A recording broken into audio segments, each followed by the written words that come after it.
Salam Keluarga Malaysia. You're watching Updates at Noon with me, Renee Fong. And making the headlines today, entrepreneurship development vital for national economic recovery.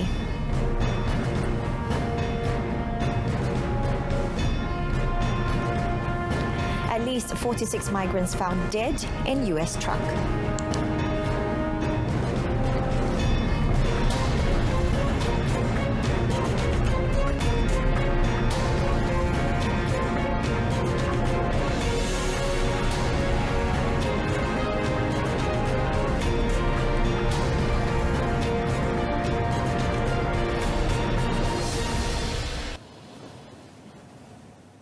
Entrepreneurship development is one of the most important investments towards the rise of a nation. Prime Minister Datuk Seri Ismail Sabri Yaakob said it is the core of nurturing innovation and transformation into a high-income country. Comprehensive entrepreneurial ecosystem that encompasses various stages. The prospect of economic recovery in Malaysia is expected to increase following the gradual reopening of international borders. Negara akan lebih maju ke hadapan sekiranya memiliki ekosistem keusahawanan yang komprehensif dan meliputi pelbagai peringkat. Sektor perniagaan terutamanya melalui perusahaan mikro, kecil dan sederhana ataupun PMKS kekal signifikan kepada pengembangan ekonomi negara walaupun berdepan dengan pelbagai cabaran.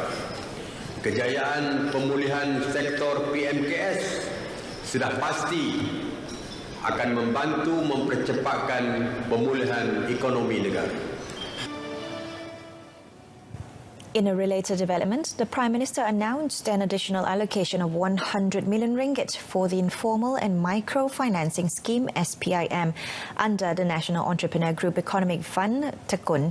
Also announced was an additional allocation of 30 million ringgit for the Bumi Putra Enterprise Enhancement Program (BIP) under SME Corporation Malaysia. Okey, saya dimaklumkan bahawa SPIM di bawah tekun yang diperuntukkan oleh kerajaan sebanyak 200 juta ringgit telah habis. Ini merupakan pinjaman yang popular untuk pembiayaan bagi perniagaan informal dan mikro, sangat popular ya.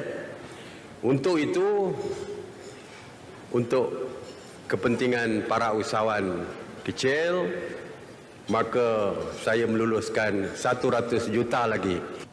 SPIM is a scheme to help national informal and micro entrepreneurs recover and restart their businesses following the COVID-19 pandemic, channeled through TEKUN Nasional.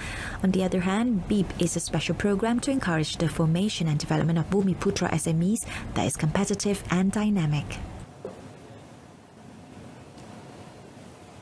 The Technical Committee to Tackle Food Security Issues has considered the proposal to set a new ceiling price for chicken as well as the subsidy rate for poultry farmers. Agriculture and Food Industries Minister Datuk Seri Dr. Ronald Kiandi said that the proposal would be brought to the Cabinet meeting tomorrow before being announced. In a Facebook post, he said the new price control takes into account the interests of breeders, wholesalers and retailers to ensure that the price set is reasonable for all parties. He added that additional cash assistance in the form of the Keluarga Malaysia Aid (BKM) announced by the Prime Minister has also been taken into account. Datuk Seri Dr. Ronald also informed that the meeting took note of the country's current food supply status and the price of selected items, as well as the implementation of interventions to strengthen the country's food security. The supply of chicken was projected to remain stable and sufficient in the fourth week of June, while the supply of other commodities was also deemed to be sufficient to meet the current demands. Muslims in Malaysia are once again reminded to be wary of Hajj by proxy or badal Hajj advertisements offering their services at prices that seem too good to be true. Furthermore, Minister in the Prime Minister's Department of Religious Affairs, Dato' Idris Ahmad, advised the public to report any such suspicious advertisement to the Domestic Trade and Consumer Affairs Ministry for further action. Apabila kita nak pergi buat haji sebenarnya, termasuk lagi ibadah haji ni, kita dah pergi haji, boleh buat ibadah haji kan? dia juga kena bayar kos sebenarnya. Sebab tu dikeluarkan juga oleh Persatuan Penuntut-Penuntut di Madinah. Kurang-kurangnya 12,000. 12,000 bukan badal haji. Macam kita pergi haji lah sebenarnya. Haji satu je pun bila harga yang agak rendah ni tu kita kena tengok lah. He explained that any suspicious badal Hajj rate or pricing can contain elements of scam which should be reported to the Domestic Trade and Consumer Affairs Ministry. Malaysia is still a preferred choice for international students to further their studies, according to Higher Education Minister Datuk Sri Dr. Noraini Ahmad. Although the number of applications to further studies in Malaysia has declined slightly following the COVID-19 pandemic, the situation improved in 2021 as the number rose again to 32%. The situation was strengthened when Kuala Lumpur was ranked second in the QS Top University's most affordable city for students for the year 2018 and 2019. This means that the tuition costs are affordable for them in this country. Datuk Sri Dr. Noraini explained that there were several factors that could attract and encourage more foreign students to study in Malaysia, such as the quality of education, which is recognised as world-class. Furthermore, QS World University Rankings and its reports a few weeks ago recorded that 4 of Malaysian universities are listed in the top 200 in the world. One of them, namely University Malaya, is in the top 100. Local scholars are encouraged to continue actively promoting the richness of Malaysia in the world stage. Foreign Minister Datuk Sri Saifuddin Abdullah admitted that the various aspects of Malaysian resources are currently the focus of Wisma Putra in promoting foreign policies. He said he wants scholars to introduce Malaysia to the world by undertaking and publishing studies regarding accurate evidence and depictions of the country's national resources. The involvement of local scholars can help cultural diplomatic efforts in a more comprehensive way in promoting the country. Datuk Sri Saifuddin said this after officiating the Malaysia Research Global Network Centre conference held by the Ethnic Research Institute in Universiti Kebangsaan Malaysia.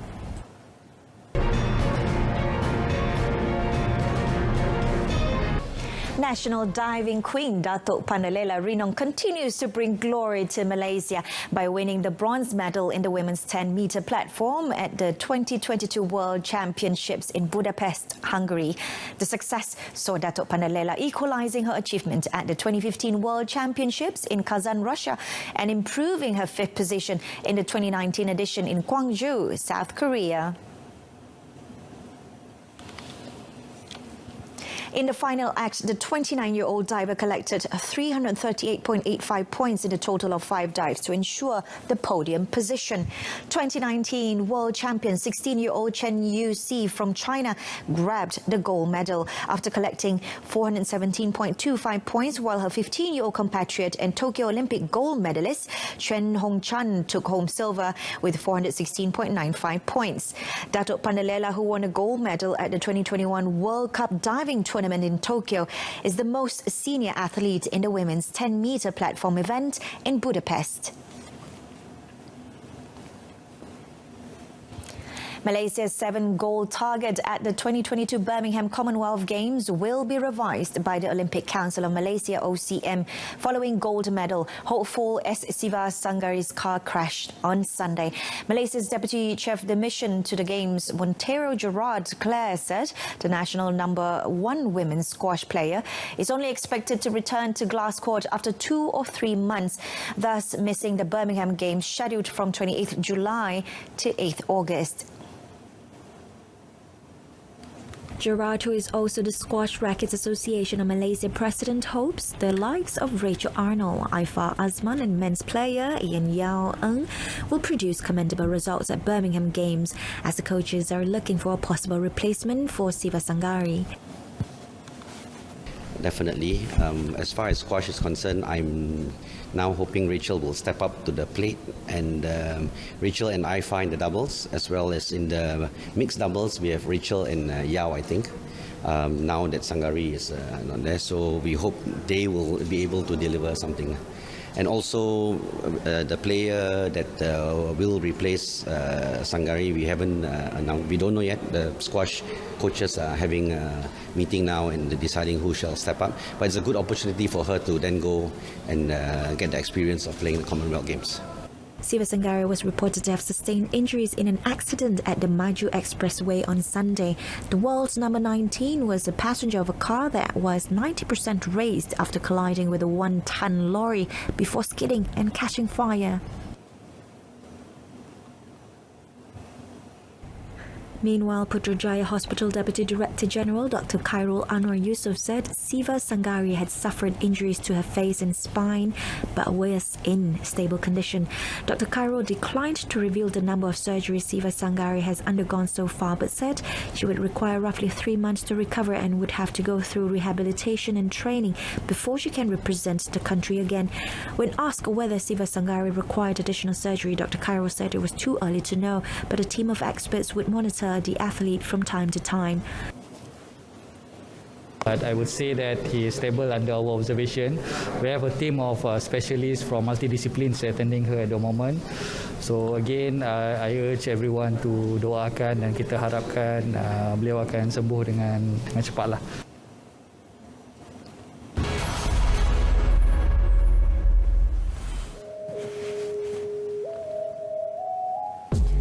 Why do we tell you stories?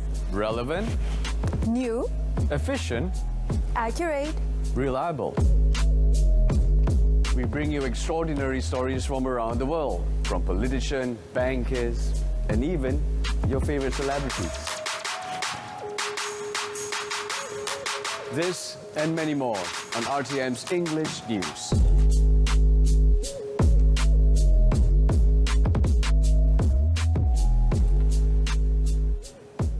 With that, we end today's updates at noon. In our top story, entrepreneurship development vital for national economic recovery. Tune in to news at 10, coming up at 10 p.m. on My Freeview, saluran Berita RTM channel 123. We leave you with the images of beautiful coral and a popular tourist spot in Vietnam that has been banned from swimming and scuba diving in an attempt to revive its damaged coral reef.